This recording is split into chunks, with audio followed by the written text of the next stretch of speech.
Hyderabad Chandannagar police station के हदूद में खजाना ज्वेलर्स में डकैती की वारदात में मुलविस बिहार की टोली को पुलिस ने गिरफ्तार कर लिया है।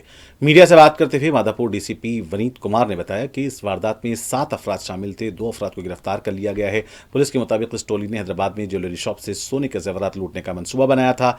31 जुलाई को उन्होंने जड़ीमटला के कॉलोनी में कमरा किराए पर हासिल किया। 2 सेकेंड हैंड बाइक्स खरीदी गई। चंदननगर में खजाना ज्वेलर्स का मुसलसल मुआयना किया गया। डीसीपी ने बताया कि आशीष कुमार को महाराष्ट्र से गिरफ्तार किया गया था और इससे पूछताछ के बाद दीपक कुमार शाह को गिरफ्तार किया गया। इस टोली के खिलाफ बिहार में 4 से 5 केसेस दर्ज थे। एक मुलजिम पर 10 केसेस दर्ज हैं। पुलिस ने बताया कि 2 गिरफ्तार किए गए अफराद के पास से 900 ग्राम चांदी के जेवरात को जब्त किया गया है। इस पर सोने की कोटिंग की गई थी। यह भी बताया कि 10 किलो चांदी के जेवरात का सरका किया गया था।